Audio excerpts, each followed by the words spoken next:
दोस्तों नमस्कार। हमारे चैनल पर आप सभी का स्वागत है।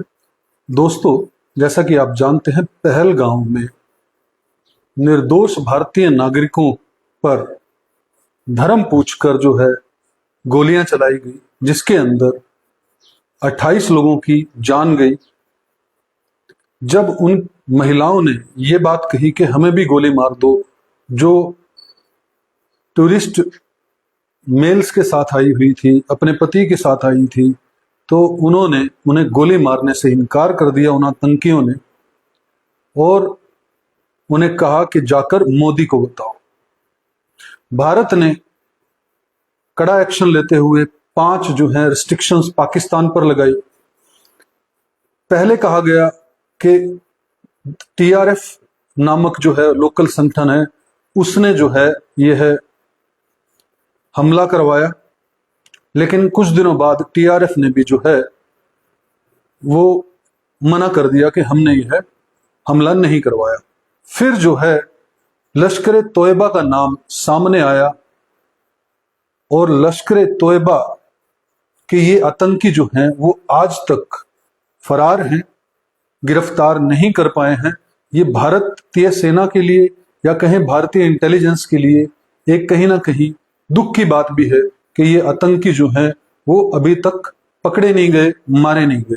लेकिन भारतीय सेना ने कार्रवाई करते हुए जो है 6 आतंकियों के घर ब्लास्ट करके गिरा दिए। ये बड़ी कार्रवाई की गई। वहीं पर एक नाम सामने आया है, हासिम मूसा। ये हासिम मूसा है कौन, आइए जानते हैं। हासिम मूसा को बताया जा रहा है कि ये इस पहलगाम अटैक का जो है वो मास्टरमाइंड है। इसी ने पूरा का पूरा जो है यह घटनाक्रम को जो है क्रिएट किया और एग्जीक्यूट किया। इस आतंकी हमले को करवाने के पीछे इसी का दिमाग बताया जा रहा है, और यह मैं नहीं कह रहा हूं, ये भारत की इंटेलिजेंस कह रही है। इंटेलिजेंस की माने तो इंटेलिजेंस ने लश्कर तैयबा के पूर्व एसएसजी कमांडर हासिम मूसा को इस पूरे आतंकी हमले का जिम्मेदार ठहराया है दोस्तों।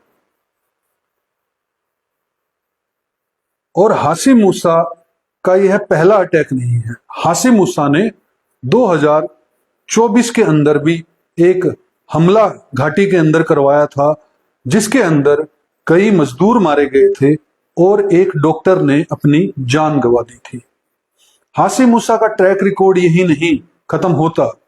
बारामुल्ला के अंदर जो अटैक हुआ था उसके अंदर भी हासिम मूसा का हाथ बताया जा रहा है, जिसके अंदर 2 आर्मी के जवान शहीद हुए थे और 2 पोर्टर्स शहीद हो गए थे। टोटल 4 लोगों ने अपनी जान जो है बारामुल्ला अटैक के अंदर गंवाई थी। इस व्यक्ति को जो है इस पूरे हमले का मास्टरमाइंड बताया जा रहा है। अगर वहीं पर बात करें कि मैं एक न्यूज जो है वो कल शाम को व्हाट्सएप के अंदर, जबकि व्हाट्सएप के अंदर हम कभी भी जो है उस पर ट्रस्ट नहीं कर सकते, व्हाट्सएप ऑथेंटिक न्यूज नहीं हो सकती, ऐसा भी कहते हैं। लेकिन कल मैं ऐसा देख रहा था कि अगले 15 दिनों तक टेम्परेचर कैसा रहने वाला है, हरियाणा के अंदर कितनी गर्मी बढ़ जाएगी। लेकिन मैं शाम को एक मैसेज देखता हूं कि मेरे किसी एक अपने ही रिलेटिव ने मैसेज किया हुआ था एक ग्रुप के अंदर कि टेम्परेचर जो है वो 49 से लेके 55 डिग्री हो जाएगा 1 से लेके 29 तारीख से लेके और 12 मई के बीच में, 29 अप्रैल से 12 मई के बीच में, मतलब आज से लेके और 12 मई तक टेम्परेचर जो है वो 49 डिग्री से लेकर 55 डिग्री तक जो है वो टेम्परेचर हो जाएगा। मतलब जो राइज होगा वो 45 से 55 डिग्री तक राइज हो जाएगा। ऐसा क्यों? ऐसा फिर मैंने जब सोचा और समझा इस बात को, क्योंकि भारत सरकार ने पहले तो पाकिस्तान के 16 यूट्यूबर्स के चैनल बैन किए। दूसरा ही भारत सरकार ने एक बात कही, बड़े बड़े जो भी न्यूज चैनल्स थे, कि आर्मी की मूवमेंट को जो है वो ना दिखाएं। अब तीसरा ये मैसेज, तो मैं एक आइडिया जो है लगा रहा हूं, जिस तरह से प्रधानमंत्री नरेंद्र मोदी ने बिहार के अंदर ये बात कही थी कि आने वाले समय में जो है वो आतंकियों को भी जो है हम कड़ी से कड़ी सजा देंगे, और जो उनके पीछे इस आतंक को फैलाने का काम कर रहे हैं, मतलब उन्होंने नाम ना लिए बिना ही पाकिस्तान का नाम लिया कि उनको भी जो है सबक सिखाएंगे। तो कहीं ना कहीं देश के लोग ये मान रहे हैं और डिमांड भी कर रहे हैं कि पाकिस्तान पर कड़ी से कड़ी कार्रवाई होनी चाहिए, और पीओके के अंदर भी जहां से पाकिस्तान आतंक को ऑपरेट करता है वहां पर भी कड़ी से कड़ी कार्रवाई होनी चाहिए।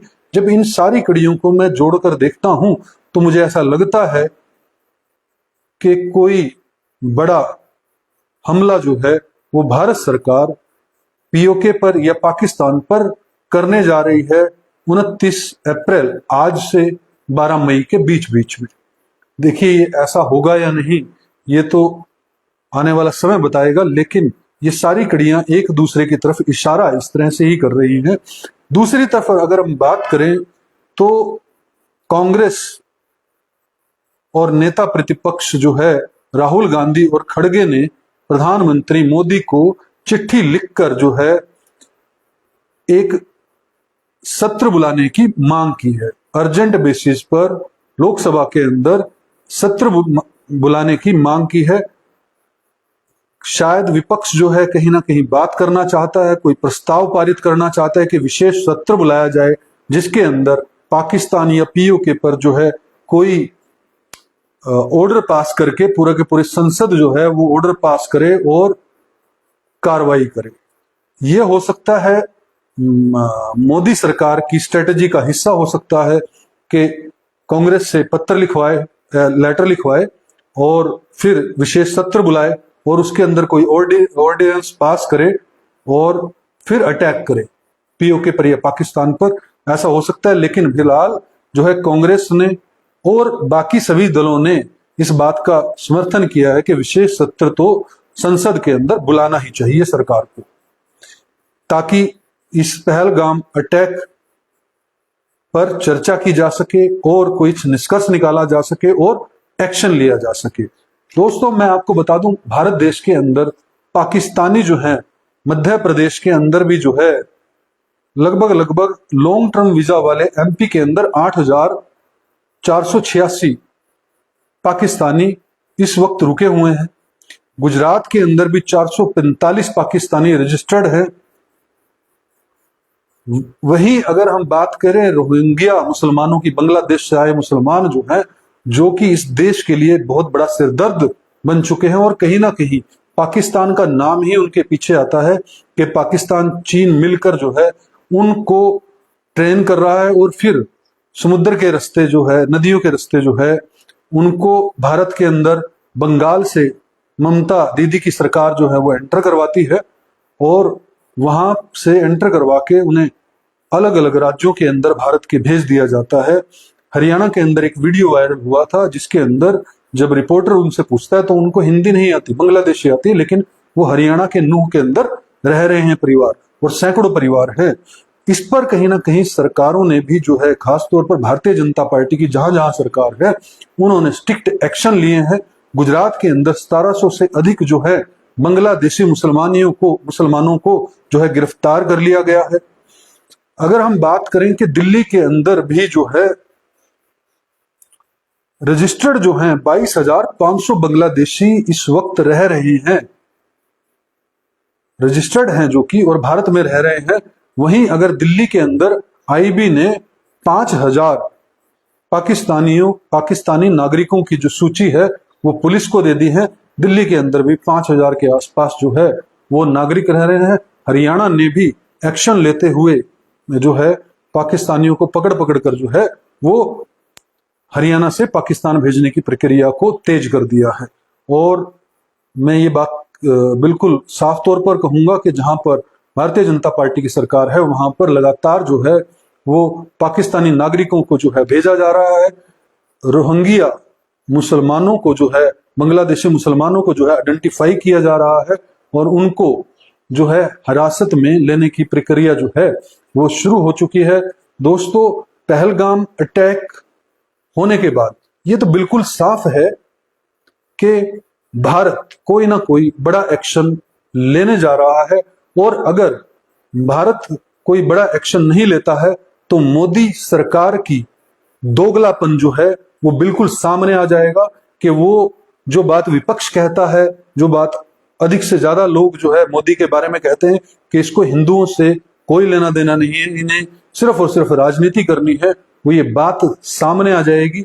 इन्होंने बातें करके तो जो है सिंधु घाटी का पानी रोक दिया, जबकि सच्चाई ये है कि सिंधु घाटी का जो ये नदियां जो है इनका पानी रोकने की जो बात कही है ये भारत के बस की बात नहीं है। भारत ने अगर ऐसी कोशिश की तो भारत ही में ही जो है वो फ्लड आ जाएगी उस एरिया के अंदर। तो अभी 10-20 साल लगेंगे, जो एक्सपर्ट का कहना है कि इस पानी को रोकने में। तो ये जो गिद्दड़ धपकियां जो हैं भारत सरकार ने लोगों को शांत करने के लिए दे दी हैं, या जो ये नाटक, आप तो ये नाटक ही कहेंगे अगर भारत सरकार ने कोई ठोस एक्शन नहीं लिया पीओके और पाकिस्तान पर, तो फिर जो है ये जनता को सिर्फ बेवकूफ बनाने के लिए ये 5 जो है रिस्ट्रिक्शंस लगा दी थी। ये बात बिल्कुल साफ समझी जाएगी।